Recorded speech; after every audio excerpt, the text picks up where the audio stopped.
Bonjour à toutes et à tous, nous sommes ici dans une vidéo dédiée à la loi de finances 2025 pour la fiscalité applicable aux entreprises. Alors quel que soit leur seuil, nous avons une autre vidéo dédiée aux grandes entreprises. Cette vidéo-là est dédiée à toutes les entreprises, quelle que soit leur taille en termes de chiffre d'affaires. Je crois qu'il y a quelques mesures relatives aux taxes locales. Clara, est-ce que tu voudrais nous en parler? La première porte sur la CFE, je crois. Absolument, et c'est une mesure très ciblée puisqu'elle s'adresse en fait aux industriels qui se trouvent soumis à une obligation de démantèlement et de dépollution. Alors, des éléments de contexte. La CFE, cotisation foncière d'entreprise, c'est un impôt qui fonctionne selon un principe d'annualité. Autrement dit, elle est due pour l'année entière à partir du moment où l'activité dans le champ est exercée par un contribuable au 1er janvier de l'année considérée. Ce principe, il connaît une exception, c'est le cas de l'arrêt d'activité.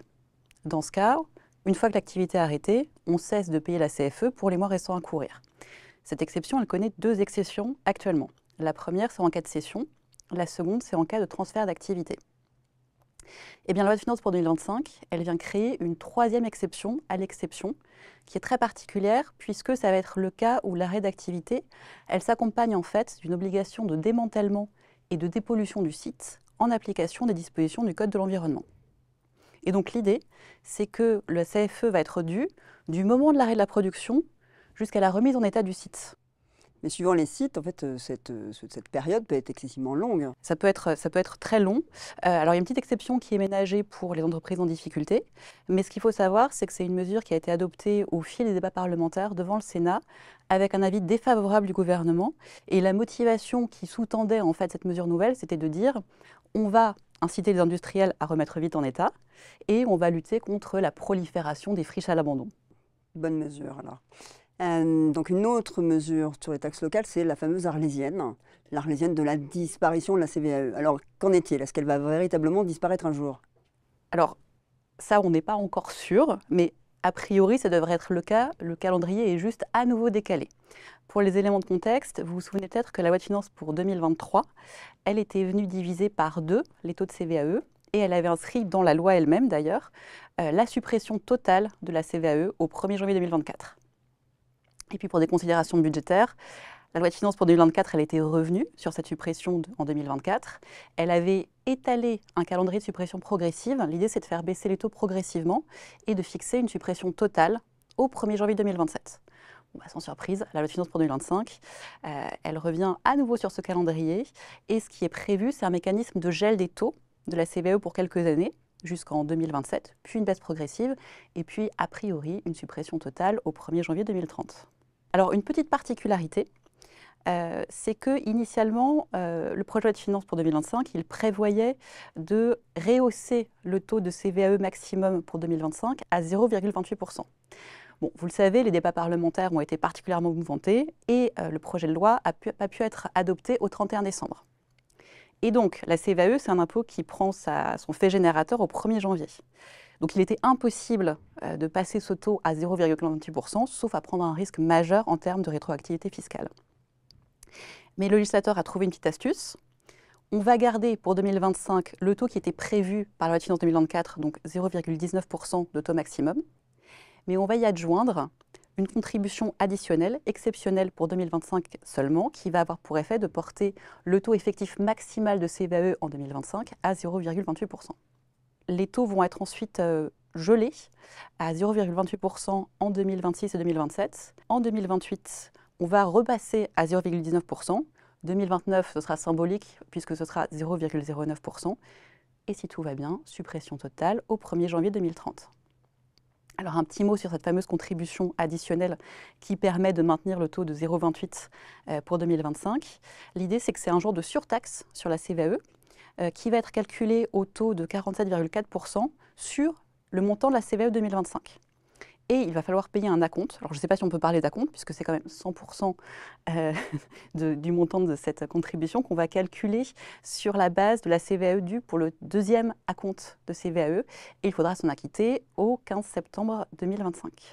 Et sinon, un régime qui est assez similaire au reste de la CVAE. Exactement, ça obéit aux mêmes règles, avec une différence quand même significative, c'est que le mécanisme spécifique de plafonnement de la CET en fonction de la valeur ajoutée ne s'appliquera pas à cette contribution additionnelle. Alors, puisqu'on parle de ce mécanisme de plafonnement, juste pour rappel, vous savez que la CET, contribution économique territoriale, elle est composée de 2 éléments. Le premier, c'est la CFE, cotisation foncière d'entreprise, et le second, c'est la CVAE. Et de longue date, il y a un mécanisme de plafonnement de cette CET en fonction d'un pourcentage de la valeur ajoutée de l'entreprise.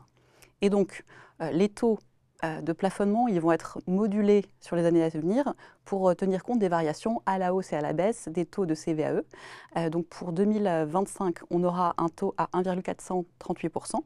Et puis ce taux il va être rehaussé en 2027 et 2027 pour tenir compte de la hausse du taux maximal de CVAE, puis il va progressivement baisser et on va atterrir normalement à 1,25%. Et si vous m'avez bien suivi, ça veut dire qu'en 2030, ce mécanisme de plafonnement, il ne concernera plus que la CFE, puisque la CVAE devrait être supprimée d'ici là.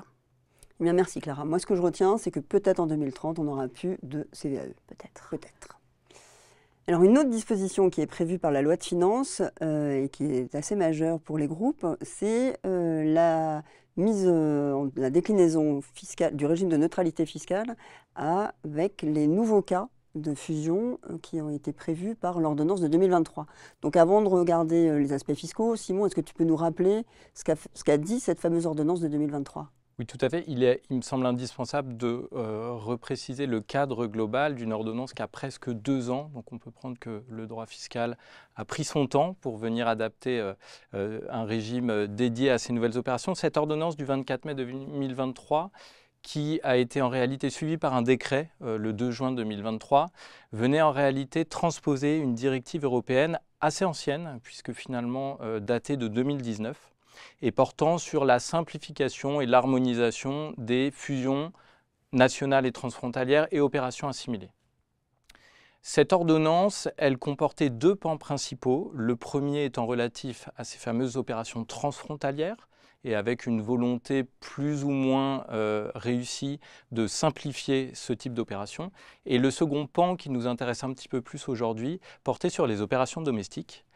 Et parmi les innovations amenées par cette ordonnance, 3 nouvelles opérations sont dorénavant dans le régime spécial des fusions ou opérations assimilées, et on va pouvoir vous les décrire. La première d'entre elles est la création d'un nouveau cas de fusion simplifiée, donc sans échange de titres, parmi les principaux axes de simplification, qui fait suite en réalité à cette nouvelle fusion simplifiée entre sociétés sœurs qui a été créée il y a quelques années.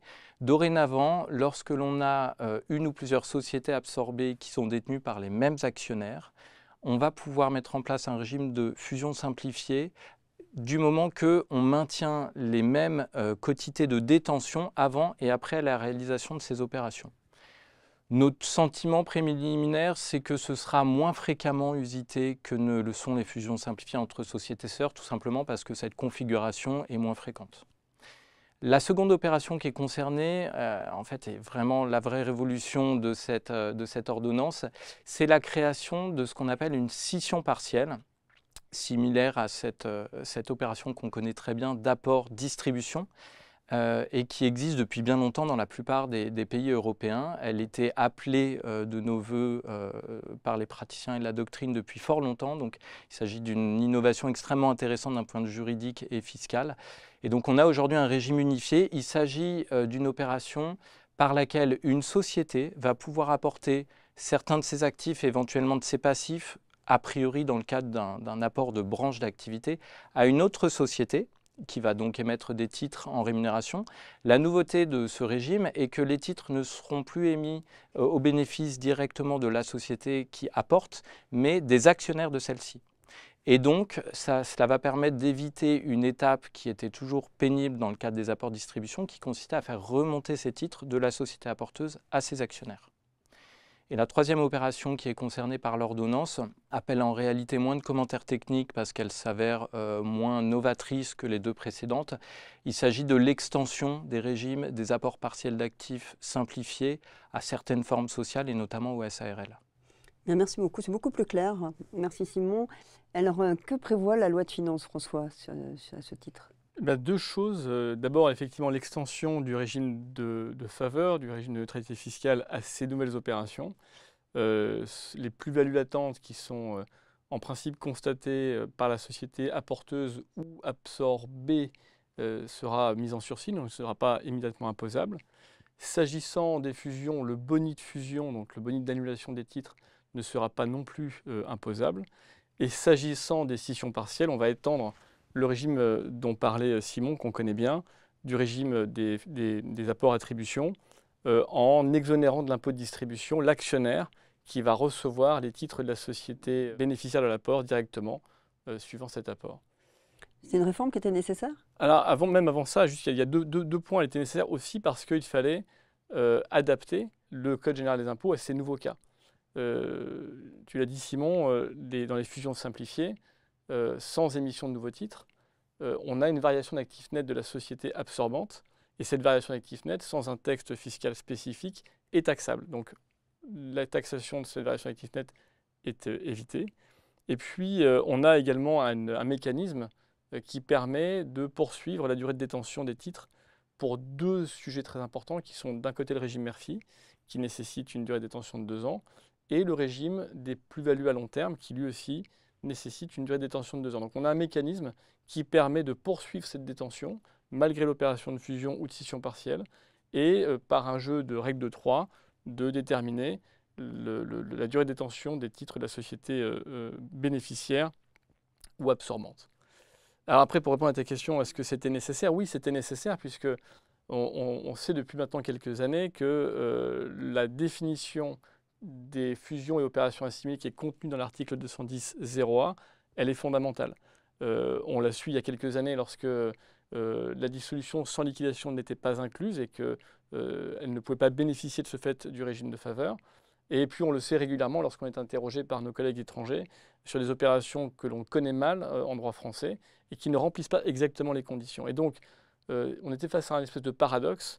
Comme l'a dit Simon, on avait une ordonnance qui commençait à dater, qui était parfaitement licite et pour lesquelles on attendait des opérations qui étaient très, très, très nécessaires. Les scissions partielles, c'est vraiment des opérations qu'on fait régulièrement.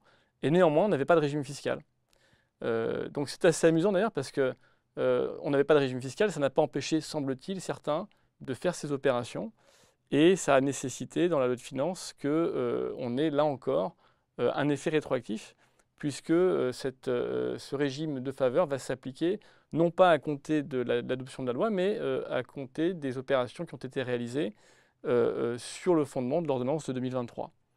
Alors évidemment, il va falloir qu'on réfléchisse un petit peu à la façon dont les sociétés se mettront en conformité, parce qu'on imagine que tout n'est pas parfait. Mais effectivement, c'est assez notable de voir que le droit fiscal essaie de rattraper son retard. Et on anticipe concrètement des impacts significatifs? On a aujourd'hui enfin un régime harmonisé d'un point de vue juridique, fiscal et comptable, à l'image encore une fois de ce qui existe depuis très longtemps dans la plupart de nos voisins et des autres pays européens. Donc ce n'est pas juste ici une satisfaction intellectuelle de juristes et fiscalistes, c'est vraiment un gage de sécurisation de ce type d'opération. Il faut savoir qu'auparavant, lorsqu'on mettait en place ces opérations qu'on appelait d'apport-distribution, qui consistaient en réalité juridiquement à mettre en place un apport partiel d'actifs soumis au régime des scissions, suivi ensuite d'une distribution afin de faire remonter d'un étage les titres émis en rémunération de l'apport. Ça présentait énormément de contraintes.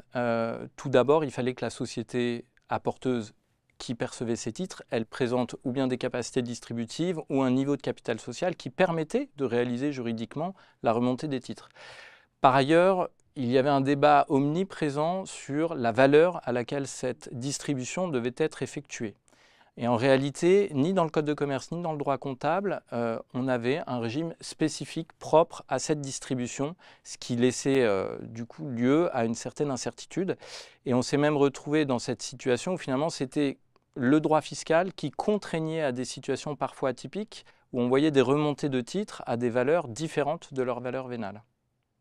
J'irai même plus loin, c'est le cas les apports-attributions qui est un des rares cas où le droit fiscal dicte le régime juridique et dicte même le régime comptable. Ça fait toujours plaisir. Oui. Et est-ce qu'il y a déjà des points d'attention que vous avez identifiés? Je pense que comme à chaque fois lorsqu'on parle en tout cas s'agissant des scissions partielles, d'apport partiel d'actifs, il faut faire très attention encore une fois aux définitions. La scission partielle au sens du nouveau texte adopté par la loi de finances, c'était vraiment la scission partielle qui résulte d'un apport partiel d'actifs et non pas d'un apport partiel d'actifs assimilé, type apport de titres. Ça ne veut pas dire nécessairement que ces apports ou ces scissions partielles ne bénéficieront pas du régime de neutralité fiscale, mais il faudra passer par un agrément. Et si on passe par un agrément, alors il y a un ensemble d'obligations qu'il faudra respecter, notamment des obligations de détention. Il y a un autre point d'attention que l'on peut avoir, comme on l'avait eu lorsque le régime a été étendu aux fusions simplifiées entre sociétés sœurs, c'est le régime des droits d'enregistrement qui n'est pas traité par la loi de finances. Néanmoins, on pense qu'avec les définitions que l'on connaît, on devrait pouvoir, sans avoir de modification législative, bénéficier là aussi du régime dit de faveur en matière de droits d'enregistrement. Merci, c'est beaucoup plus clair. En tout cas, c'est une mesure qui, manifestement, va être appliquée dans les prochains mois et qui est clairement la bienvenue. Merci à tous.